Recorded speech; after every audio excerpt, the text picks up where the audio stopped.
Inspiration,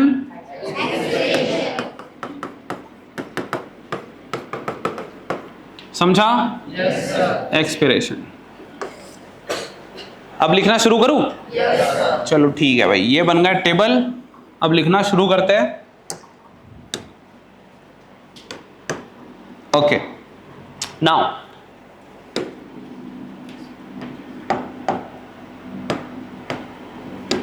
चलो पहले inspiration करते हैं कि एक्सपिरेशन? क्योंकि एनसीईआरटी में पहले क्या दिया है? क्या हो गया बेटा? पेट दुख रहा है? उल्टी आ रही है? क्या हो गया? चक्कर आ रहे हैं? तो फिर हुआ क्या? हाँ, नींद आ रही? अच्छा, सर दुख रहा है। मैंने वो गेस ही नहीं करा, सब गेस कर लिया मैंने। डॉक्टर को दिखाया? अरे हंस रहा है वो। डॉक्टर को नहीं दिखाया? खुशखबरी है क्या? अरे तू हंस रहा है और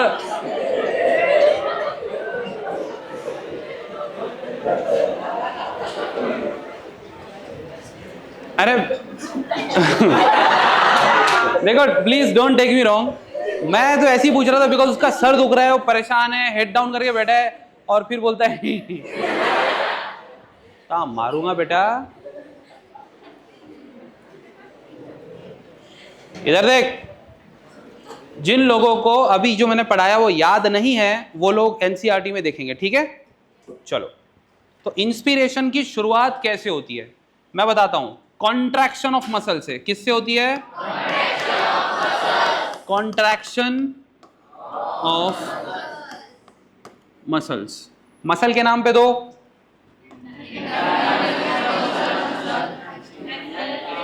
इंटरनल वाला कौन है पागल?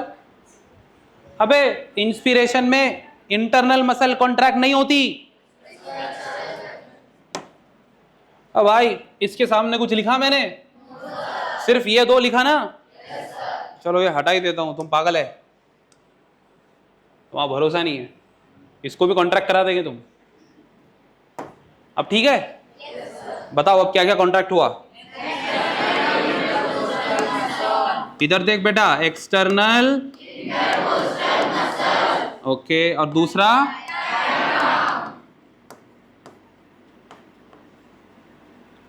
Any doubt? क्लियर है? पक्का? ठीक है, आगे बढ़ू। कॉन्ट्रैक्शन होने की वजह से वॉल्यूम का क्या हुआ होगा? यस, कॉन्ट्रैक्शन की वजह से, यहां डैश कर देता हूं, ऐसे ऐसे एरो कर देता हूं कि कॉन्ट्रैक्शन ऑफ मसल की वजह से, ये और ये मसल के कॉन्ट्रैक्ट होने की वजह से thoracic thoracic thoracic volume increases. Thoracic volume increase होगा तो पल्मोनरी वॉल्यूम इंक्रीजेस, है ना? और अगर दोनों वॉल्यूम इंक्रीज हो गए मतलब प्रेशर। तुम सही में स्मार्ट है, अभी बन गए तुम यहां आके? पहले से स्मार्ट है तुम। ये देखो, यकीन ही नहीं आ रहा उसको। नहीं नहीं सर, ऐसा नहीं हो सकता। अरे भाई मान ले, कोई बात नहीं, होता है। पल्मोनरी वॉल्यूम बढ़ गया, क्यों? बिकॉज कौन बढ़ा? ये वॉल्यूम बढ़ा कैसे? सब लोग बोलो। कॉन्ट्रैक्शन ऑफ मसल होगा तो थोरैसिक वॉल्यूम बढ़ेगा, थोरैसिक वॉल्यूम बढ़ेगा तो पल्मोनरी वॉल्यूम बढ़ेगा, पल्मोनरी वॉल्यूम बढ़ेगा तो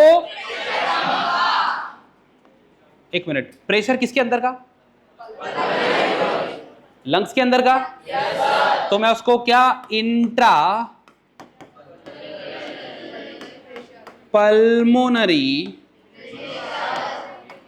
प्रेशर डिक्रीजेस ऐसे बोल सकता हूं?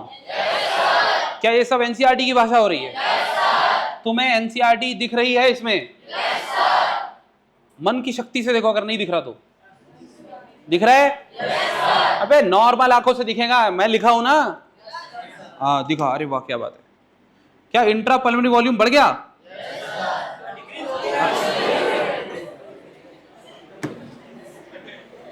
चाहते क्या हो तुम? देखो बेटा, गुस्सा नहीं दिलाना, तू ठीक है बेटा? इंट्रा पल्मोनरी प्रेशर, ठीक है भाई? अब प्रेशर डिक्रीज होगा तो बाहर की हवा अंदर आएगी। यस, तो एटमॉस्फेरिक एयर ड्रॉन इन, ऐसे लिखा है ना एनसीईआरटी ने। मतलब वही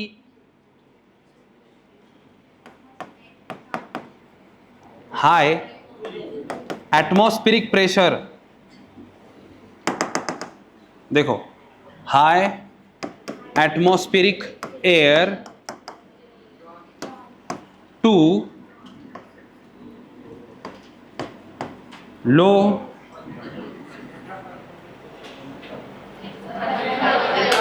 बेटा, ये ऐसा लिखा है कि एनसीईआरटी में, तो कुछ तो बोलो।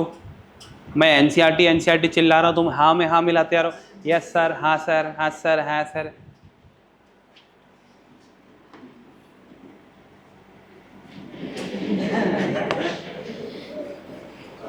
अब एनसीईआरटी का बोलने का, ठीक है? हाँ चलो, एनसीईआरटी ने क्या बोला?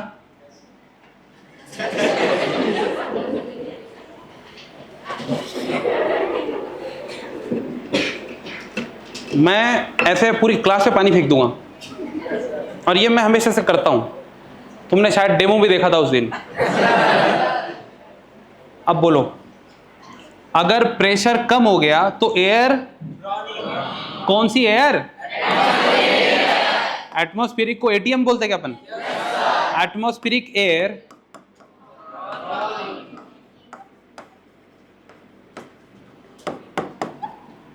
समझ लगा? क्या इंस्पिरेशन हो चुका है? अब एक्सपीरेशन करते? चलो फिर आओ इधर, एक्सपीरेशन करते हैं। कहानी शुरू कहां से होगी? Correct answer, relaxation of muscles, यही वाले दोनों, क्योंकि यही कॉन्ट्रैक्ट किया था, ये रिलैक्स कर दिया। समझा? ओके। अब जब रिलैक्स होगा, इसका मतलब, एक मिनट, रिलैक्सेशन ऑफ मसल होगा, इसका मतलब जो एक्सटर्नल इंटरकोस्टल मसल है वो रिलैक्स होने की वजह से जो उसने लिफ्ट अप किया था वो वापस अपने ओरिजिनल पोजीशन पे आ गया। पक्का? और डायफ्राम भी जो है, जो अपने ओरिजिनल शेप में आ गया। ठीक है? डायफ्राम जब कॉन्ट्रैक्टेड होता है, मैंने कहा था तुम्हें, यहाँ पे है नहीं कुछ, मैंने कहा था ऐसे डोम शेप का होगा। बेटा जब कॉन्ट्रैक्टेड होता है तो फ्लैट होता है ऐसे, और जब रिलैक्स होगा तो डोम शेप का। समझा? हम जैसे के कॉन्ट्रैक्टेड, रिलैक्स। समझा? ओके, तो क्या लिखूं? इधर देख ले बेटा, डायफ्राम। ठीक है? Any problem? अब बताओ, अगर रिलैक्सेशन हो ही चुका है तो अब क्या होगा? वॉल्यूम। कौन सा वॉल्यूम? थोरैसिक। एक बात बताओ, थोरैसिक क्यों, पल्मोनरी क्यों नहीं? क्योंकि वॉल्यूम, देखो भाई, मसल किसके रिलैक्स हुए हैं? थोरैसिक के। तो थोरैसिक वॉल्यूम कम होगा ना। लंग्स के दादा के मसल थे क्या वो? तो फिर लंग्स का कोई लेने देना नहीं है, इसीलिए थोरैसिक वॉल्यूम और because anatomical setup in such a way that इसमें जो भी होगा उधर रिफ्लेक्ट होगा, तो ये बढ़ेगा तो बढ़ेगा, ये कम होगा तो कम होगा। क्या लिखूं? पल्मोनरी वॉल्यूम डिक्रीज लिख दिया? डिक्रीज लिख दिया? बोलो। अब क्या करूं? वॉल्यूम अगर कम हो तो प्रेशर, कौन सा प्रेशर? एक मिनट बेटा, तू बोल ब्लैक शर्ट। हाँ, कौन सा प्रेशर? सुबह वाला के शाम वाला? अरे वो नहीं भाई, वो ही सोच रहा है। देखो, अबे लंग्स यहां है क्या? ये अलग है एब्डोमेन, ये प्रेशर अलग। शाम वाला। बैठ नीचे, देखो आ रहा होगा तो तू चले जा भाई। नहीं आ रहा ना प्रेशर, रिलैक्स। तो वॉल्यूम कम होगा तो प्रेशर बढ़ेगा ना? कौन सा वाला प्रेशर? Intra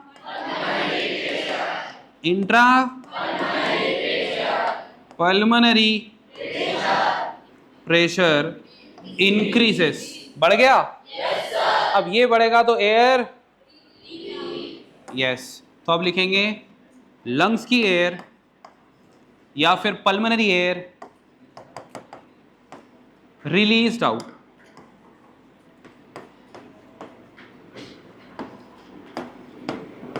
out. क्या तुम्हें कड़ रहा है? क्या ये कड़ेबल है? समझेबल है? इज दिस कड़ेबल? कितने लोगों को याद हो गया? अच्छा सब छोड़ो, अब देखो मैजिक का। देखो कोई जोर जबरदस्ती नहीं है, बिकॉज अभी तुम सीख रहे हो। सीखने के लिए बहुत टाइम लगता है, कई लोगों को 1 साल लग जाता है। तुम्हें मैं 1 महीने में सिखा दूंगा पढ़ना कैसे है। लेकिन फिर भी अगर तुम 100% इंस्ट्रक्शन फॉलो कर रहे होगे तो रिजल्ट तुम्हें दिखना शुरू हो गए होगे। क्या तुम्हें पढ़ने के स्टाइल में फर्क लग रहा है? क्या तुम्हें लग रहा है कि ये वाकई सही तरीका है पढ़ने का? कितने लोग ऐसे अपनी क्लास में, कोई जबरदस्ती नहीं है, लगता है तो हाथ ऊपर करना, नहीं तो इट्स ओके, थोड़ा टाइम लेंगे, है ना। कितने लोग ऐसे हैं जिनको ये चैप्टर बिना देखे याद हो गया? अभी तक जितना पढ़ाया मैंने उतना, हाथ ऊपर करो। 50 to 55 60%। सिट, हाथ नीचे, हाथ नीचे, हैंड्स डाउन। अब देखो जब 50% लोगों को याद हो गया, 60% लोगों को, तो बाकी को भी होना चाहिए। कहाँ गलती हो रही है अपनी? प्रैक्टिस में। मैं बताता हूं सबसे बड़ी गलती क्या कर रहे होंगे तुम। सबसे पहली गलती, जैसा नोट्स दिया हुआ है मैं लिख के जो दे रहा हूं उसको वैसा का वैसा नहीं लिखना। ये कब होगा? जब तुम्हारा ध्यान कहीं और होगा। शांत फोकस के साथ बैठो, क्योंकि एक बार अगर तुमने अच्छे से कायदे से पढ़ लिया ना, ये दूसरे बार पढ़ने की जरूरत नहीं है। और एक बार माइंड ट्रेन हो गया ना ये टेक्निक पर, उसके बाद तुम्हें कोई टेंशन लेने की जरूरत नहीं। एग्जाम हो, सरप्राइज टेस्ट हो, कुछ भी हो, फुल मार्क्स। 2-4 क्वेश्चन गलत हो गए इधर उधर के, सिली मिस्टेक्स के नाम पे, बस। अलग लेवल के कॉन्फिडेंस के साथ चलोगे तुम 2 साल, अलग ही लेवल का कॉन्फिडेंस होगा। इमेजिन तो करो 350 340 बायोलॉजी में आ रहे हैं, तो अगर 150 भी आ गए तो 600 प्लस तो ऐसे ही चल रहे हो तुम। कुछ समझ में आ रहा है? यस। और जिसके 600 प्लस मार्क्स आते हैं ना, वो अलग कॉन्फिडेंस में रहता है। इसलिए बोल रहा हूं मैं, चाहे जितना रिवीजन करो, चाहे जितना प्रैक्टिस करो, घर पे केमिस्ट्री फिजिक्स पढ़ते रहो, बायोलॉजी को हाथ लगाने की जरूरत नहीं पड़ेगी। क्लास में खत्म। लेकिन उसके लिए कुछ डेडिकेशन है भाई, कंसिस्टेंसी है, डिसिप्लिन है। Everything has a price. अगर तुम पे कर सकते हो तो ठीक है, नहीं तो रहने दो। प्राइस क्या है? यही अच्छे से लिखना। फॉर एग्जाम्पल, एक बार तुमने अच्छे से लिख लिया, फिर उसको कंपेयर करना है एनसीईआरटी से। एक लाइन एनसीईआरटी में पढ़े, दूसरी लाइन अपने नोट्स में ढूंढे। एक दूसरी लाइन एनसीईआरटी से पढ़े, फिर अपने नोट्स में ढूंढना है। फिर अगली लाइन पढ़ना है एनसीईआरटी की, फिर अपने नोट्स में ढूंढना है। एक एक लाइन करके पढ़ना है, बिकॉज पूरा पढ़ोगे तो फिर वो याद नहीं रहता, कहां ढूंढोगे, है ना। ऐसे करके फिर तुम्हारा ये करते करते करते करते स्पीड बढ़ जाएगी, एनसीईआरटी की पढ़ने की स्पीड बढ़ जाएगी।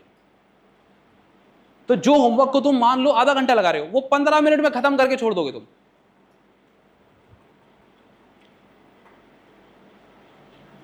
तो ये बुलेट प्रूफ तरीका है। ये तरीके से पढ़ोगे तो लास्ट में एग्जाम के पहले जो टेंशन में घूमते हैं ना बच्चे, वो तुम्हें नहीं आएगा। तुम एग्जामिनेशन हॉल में एकदम कॉन्फिडेंस से जाओगे, और वो कॉन्फिडेंस ही तुम्हें जिताएगा। सिंपल। समझ में आ रहा है? तो इसलिए बोल रहा हूं मैं बाकी के 50% लोगों को कि अगर ये बाकी लोग कर सकते हो तो तुम भी कर सकते हो। सिंपल सी बात है। अगर तुम खुद अपने आप को इनसे कम मानोगे तो तुम फिर कम हो जाओगे। अभी नहीं हो, क्योंकि अभी तो कहानी शुरू हुई है ना, अभी तो पूरी कहानी बाकी है, 2 साल। लेकिन अब हर दिन थोड़ा थोड़ा मैं ज्यादा पढ़ा रहा हूं, फिर थोड़ा ज्यादा पढ़ा रहा हूं, थोड़ा ज्यादा पढ़ा रहा हूं, थोड़ा ज्यादा पढ़ा रहा हूं, लेवल भी बढ़ते जाएगी, थोड़ा स्पीड बढ़ेगी, है ना। धीरे धीरे धीरे धीरे तो तुम कोप अप नहीं कर पाओगे, तुम पीछे छूटने लगोगे, तुम पीछे छूट जाओगे। इसलिए मैं बार बार समझा रहा हूं, जो अच्छे से होमवर्क करेगा एकदम सीरियसली, उसको सब कुछ याद रहेगा, उसके मार्क्स भी अच्छे आएंगे। समझा? पक्का? ठीक है, यही सवाल मैं थोड़े दिन के बाद पूछूंगा। थोड़े दिन के बाद मतलब 3-4 दिन के बाद, तब देखेंगे कितने लोग हाथ ऊपर करते हैं। और मैं पूरे चैप्टर का ही पूछूंगा, मैं आज और कल का नहीं पूछ रहा हूं। आगे बढ़े? क्या ये समझ गए? कैसे पढ़ना है, कैसे लिखकर पढ़ना है, समझ गए? ओके, आगे बढ़ूं मैं? फाइन। एक्सपीरेशन तक हो गया। We have the ability to increase the strength of inspiration and expiration with the help of additional muscles. ये बोल रहा है एडिशनल मसल, ज्यादा के मसल, जैसे कि एब्डोमेन में होते हैं वो वाले, तो हम इंस्पिरेशन और एक्सपीरेशन का ताकत बढ़ा सकते हैं। मान लो तुम अभी ऐसे बैठे हो,